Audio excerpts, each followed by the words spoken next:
Ya, Assalamualaikum warahmatullahi wabarakatuh. Waalaikumsalam warahmatullahi wabarakatuh. Ya, alhamdulillah wa syukrillah la haula wala quwata illa billahil aliyil azim. Allahumma salli ala sayyidina Muhammadin wa ala alihi sayyidina Muhammad. Alhamdulillah, puji syukur yang tak terhingga senantiasa kita panjatkan kehadirat Allah Subhanahu wa taala karena di pagi hari ini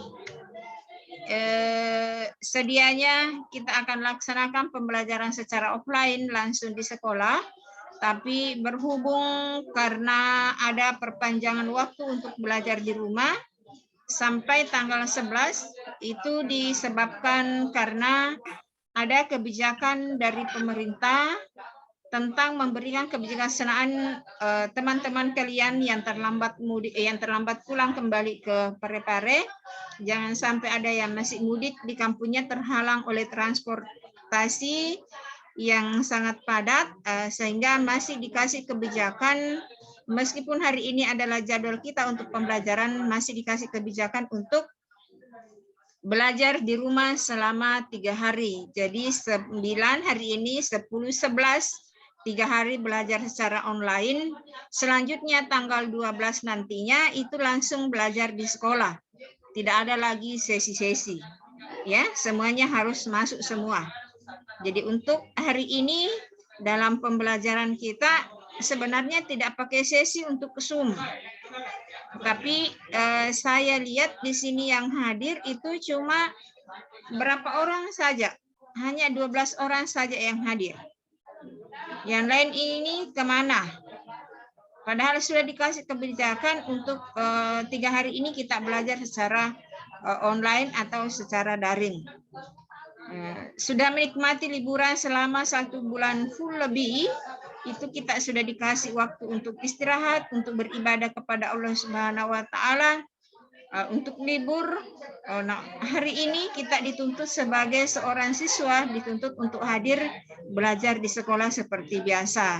Namun masih tadi sudah dikasih kebijakan untuk belajar di rumah secara daring selama 3 hari.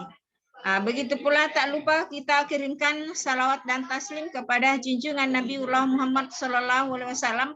Mari kita bersalawat. Allahumma salli ala Sayyidina Muhammad wa ala ali Sayyidina Muhammad. Alhamdulillah nak, pada pagi hari ini kita masih diberikan umur yang panjang, nikmat kesehatan, sehingga masih bisa bersama-sama melaksanakan satu kegiatan pembelajaran pertemuan perdana setelah kita libur.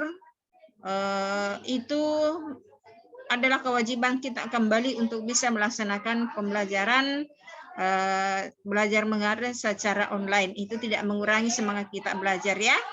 Namun saya masih agak kecewa sedikit karena yang hadir ini tidak sesuai dengan harapan. Makanya tadi malam itu saya sudah chat di grup bahwa besok kita laksanakan pembelajaran. Nyatanya yang hadir sekarang itu hanya 12 orang. Baik, untuk pembelajaran kita pada pagi hari ini saya akan share screen buku digitalnya. Buku digital itu kan masing-masing ada, kita punya di HP masing-masing. Jadi saya akan share screen buku pembelajarannya, itu yang akan kita pelajari pada hari ini, masuk pada bab 5 tentang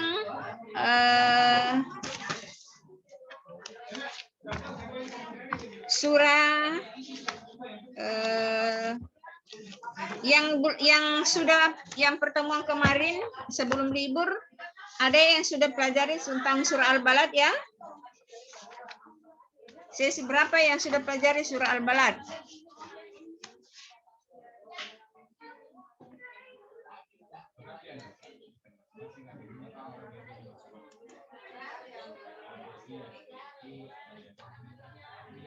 Saya akan share screen dulu.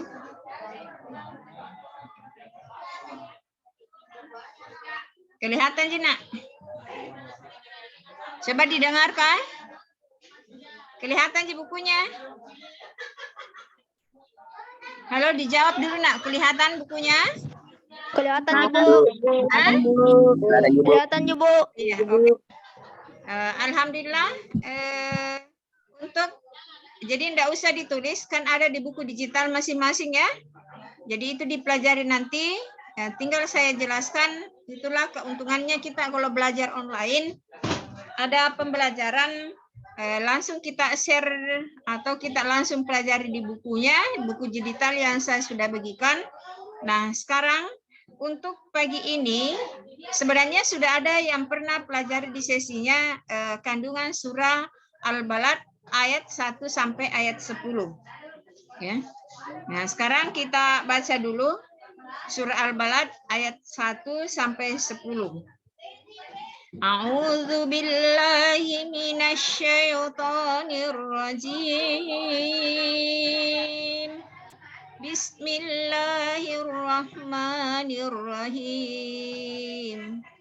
La uqsimu bihadzal balad wa anta hillun bihadzal balad wa walidin wa walidin wa ma walad.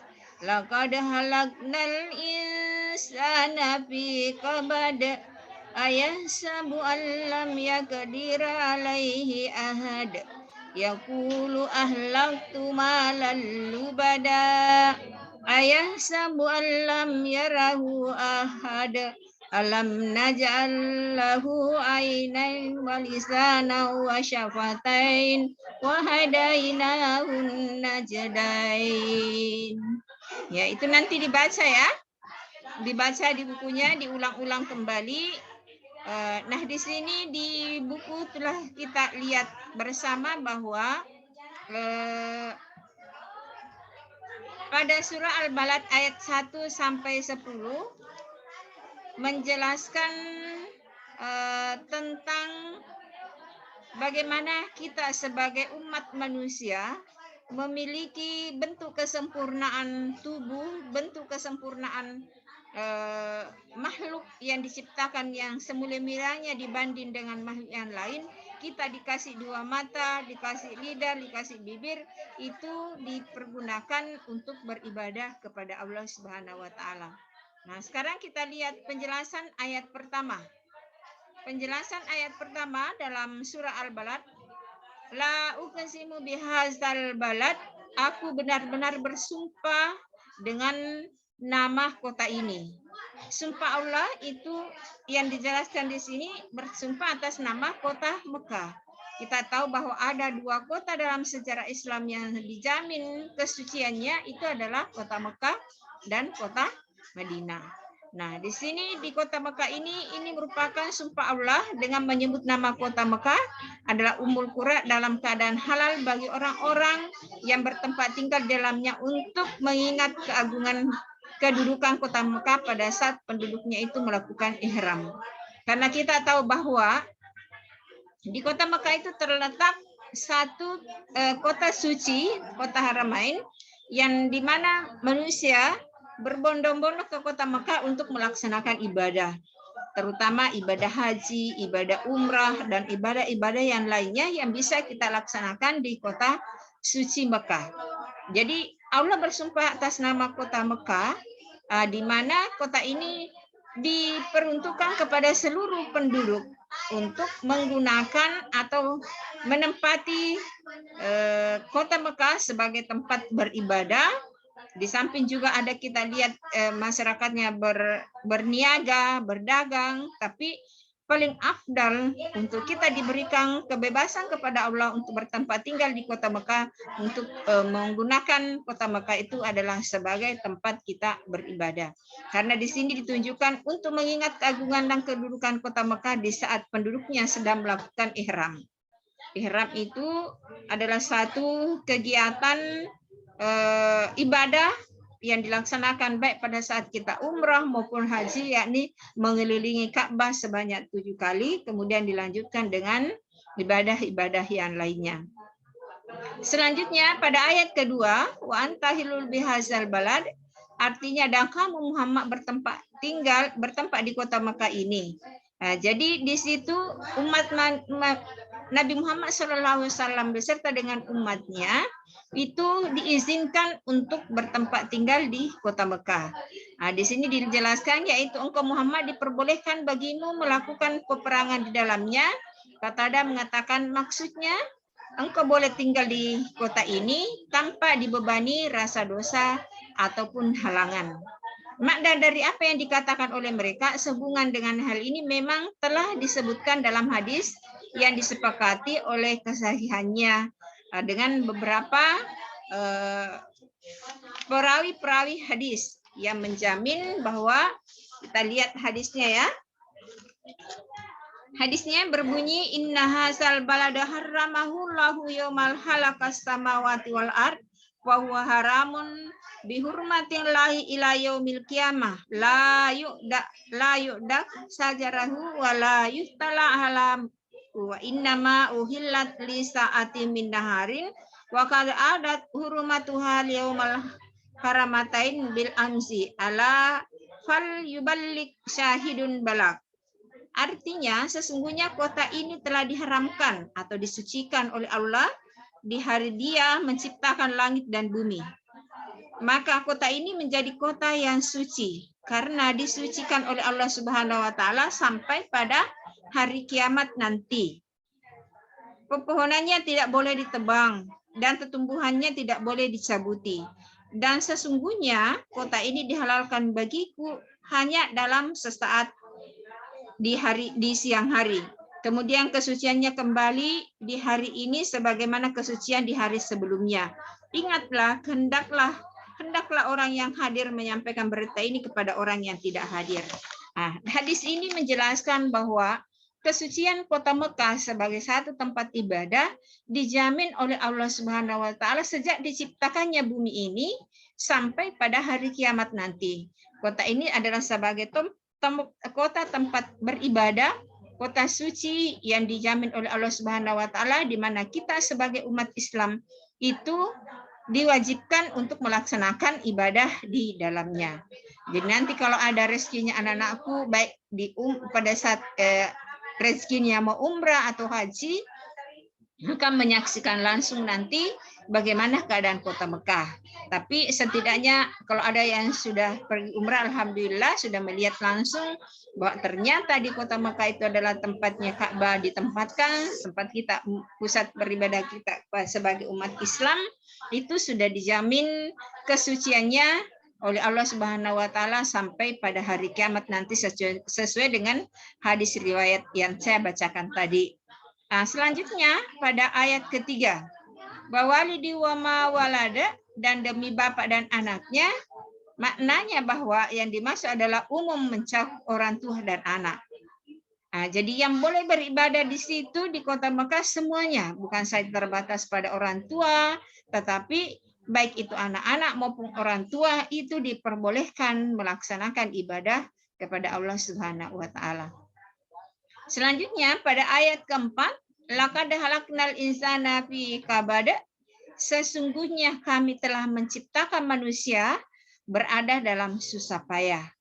Nah, telah diriwayatkan dari Ibnu Mas'ud, Ibnu Abbas dan lain menyatakan bahwa kami telah menciptakan manusia dengan sempurna yang tegak, sempurna bentuk kejadiannya, semakna dengan apa yang disebutkan oleh firman Allah dalam surah At-Tin, laqad khalaqnal insana fi ahsani taqwim. Sesungguhnya kami telah menciptakan manusia dalam bentuk yang sebaik-baiknya. Nah, anak-anak perlu pahami bahwa di antara sekian makhluk yang diciptakan oleh Allah Subhanahu wa taala, manusialah yang paling sempurna ke penciptaannya. Kenapa dikatakan bahwa manusia yang paling sempurna ciptaannya? Karena manusia di samping bisa kasih bentuk tubuh yang bagus, itu dikasih juga satu keistimewaan yang tidak didapat oleh makhluk-makhluk yang lainnya adalah akal pikiran. Akal pikiran inilah yang dipakai oleh manusia untuk berpikir bagaimana dia memenuhi kebutuhannya, bagaimana dia menciptakan sesuatu yang bisa dipakai untuk beribadah kepada Allah Subhanahu wa taala, yang dipakai berpikir untuk mencukupi kebutuhannya sehingga semuanya berada dalam ridha Allah Subhanahu wa taala. Nah, sekarang telah diriwayatkan pula melalui jalur Abu Maudud, yakni manusia mengalami susah payah dalam menanggulangi sesuatu urusan, yakni perkara dunianya, dan sesuatu urusan di perkara akhiratnya. Dan menurut riwayat lain disebutkan mengalami kesusahan di dunia dan kesusahan hidup di akhirat. Maksudnya tadi di situ karena dijelaskan di situ bahwa sesungguhnya telah manusia itu mengalami berada dalam susah dan payah. Di sini manusia akan mengalami satu ujian, satu diuji Allah Subhanahu wa taala untuk selama mereka hidup di dunia. Apakah ujian itu berupa musibah, apakah ujian itu berupa kemiskinan, apakah ujian itu berupa kesenangan. Allah mengujinya karena di situ disebutkan sesungguhnya kami telah menciptakan manusia berada dalam susah dan payah. Lewat musibah-musibah, lewat ujian-ujian yang diberikan oleh Allah Subhanahu wa taala kepada kita, Allah akan melihat dan mengukur sampai di mana tingkat keimanan kita kepada Allah Subhanahu wa taala. Sampai di mana manusia diberikan cobaan, mampukah dia terus beribadah kepada Allah Subhanahu wa taala atau justru sebaliknya setelah dikasih sedikit ujian, justru dia malah kufur kepada Allah, menyembah selain kepada Allah. Disinilah manusia karena sudah diberikan fasilitas yang luar biasa oleh Allah Subhanahu wa taala hidup di dunia, dikasih apa yang ada di langit, apa yang ada di bumi, manusia dikasih akal pikiran untuk mengolah semuanya. Selanjutnya setelah itu Allah mengujinya apakah umatnya akan bertahan terus bertakwa dan beribadah kepada Allah Subhanahu wa taala. Selanjutnya pada ayat kelima, ayah sabu Allah ya kadiru alaihi ahada. Apakah manusia itu menyangka bahwa sekali-kali tiada seorang pun yang berkuasa atasnya. Di sini dijelaskan oleh Ibnu Adam mengira bahwa Allah tidak akan menanyai harta ini dari manakah dia memperolehnya dan mau kemana dia membelanjakannya. Bahwa maksudnya adalah manusia sudah dikasih fasilitas yang ada di alam ini. Kita dikasih air, kita dikasih tumbuh-tumbuhan yang ada di atas bumi. Tinggal manusia berpikir bagaimana cara mengelolanya untuk bisa memenuhi kebutuhannya. Pada musim kemarau, kira-kira apa yang bisa diperbuat oleh manusia untuk mencukupi kebutuhannya? Pada musim hujan, kira-kira apa yang akan dilakukan oleh manusia untuk mencukupi kebutuhannya? Setelah melakukan semua itu, setelah memperoleh kebutuhan hidupnya, memperoleh harta yang banyak, terus kemanakah akan dia pergunakan? Apakah dia pergunakan harta yang dia dapat itu untuk kemaslahatan umat, untuk ibadah kepada Allah, atau justru dia peroleh untuk bermaksiat atau berbuat dosa? Semuanya nanti itu akan kita pertanggungjawabkan pada hari akhirat nantinya.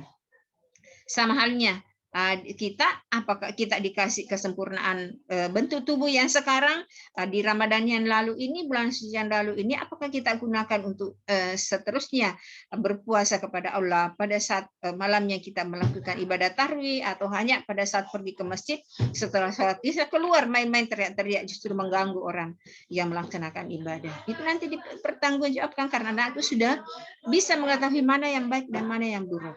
Ya, selanjutnya ayat ke-6, yaqulu ahlaktu malahu lubada.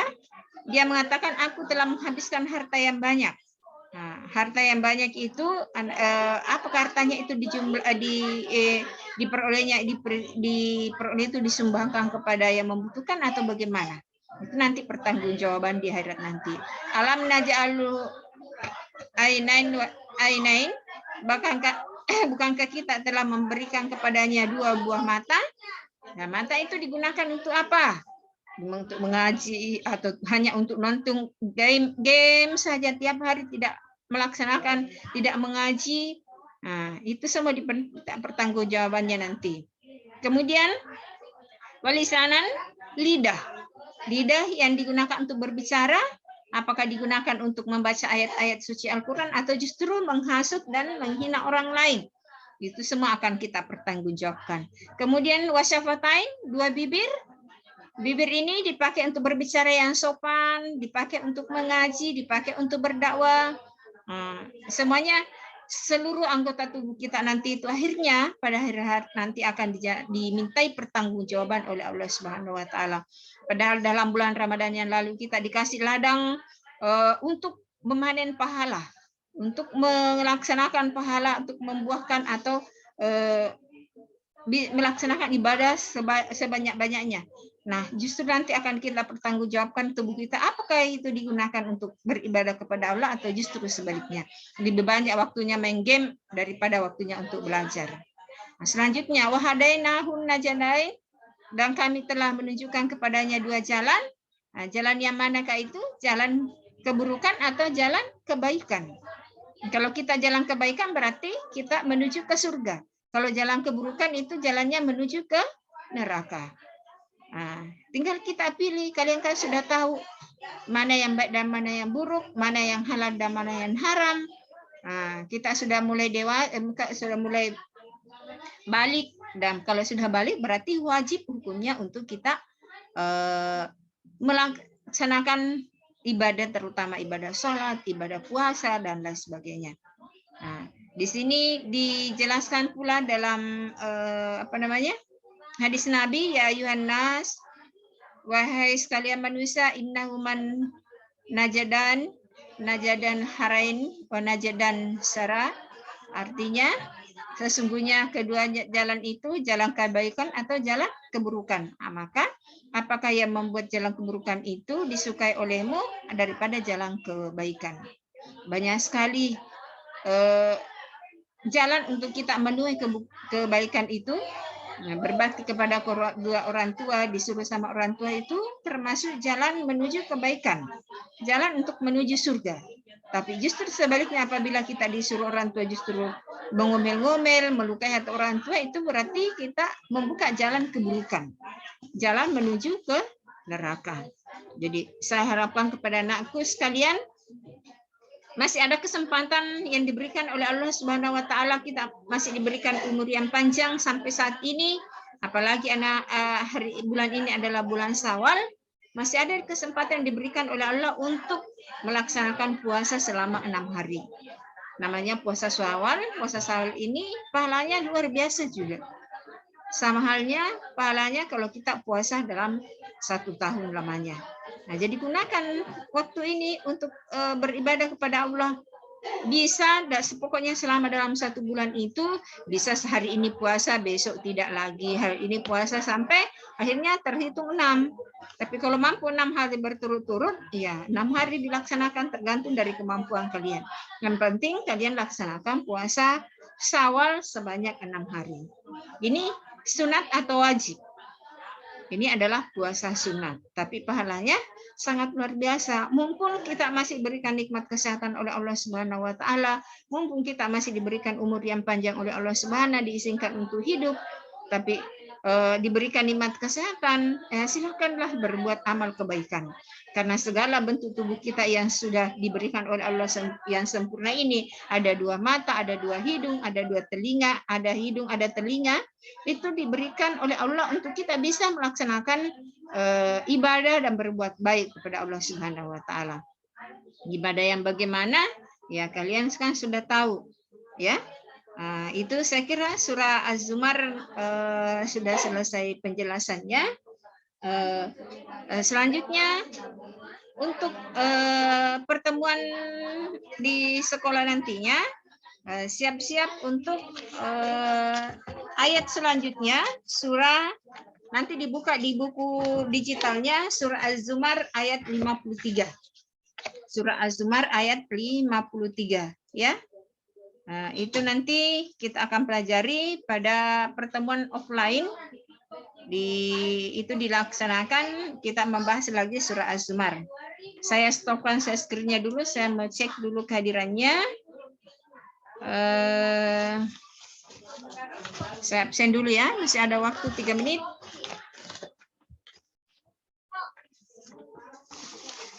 Reski, siapa lagi nih yang belum? Hikmah Amalia.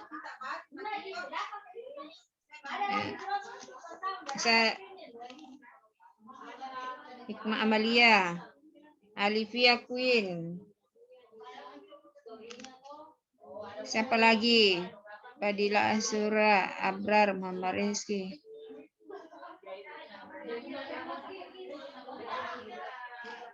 Coba didengar namanya ya. Jangan sampai saya absen di sini baru tidak ada namanya.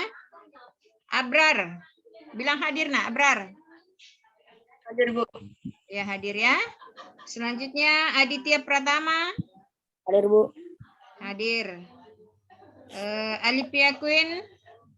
Hadir, Bu. Muhammad Fitra Setiawan.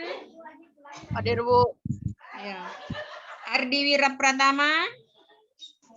Hadir, Bu. Ya. Selanjutnya Padilla Suhra. Hadir, Bu. Hadir. Fatihatul Huwaidia.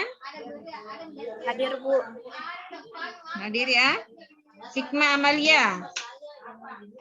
Hadir, Bu. Hikmah Amalia. Kasihnya lah kamera tanah. Muhammad Reza. Hadir, Bu. Ya, hadir. Muhammad Gaisan Alfala. Hadir, Bu. Ya, hadir ya. Selanjutnya Nabila Rizky Aulia. Hadir, Bu. Hadir. Nur Rizky Nur. Hadir ya. Sipa. Hadir, Bu. Ya. Masih ada yang belum saya sebut namanya? Saya, Bu. Siapa? Muhammad Rizky Maulana. Muhammad Rizky Maulana ya. Siapa lagi yang belum saya sebut namanya? Itu ya.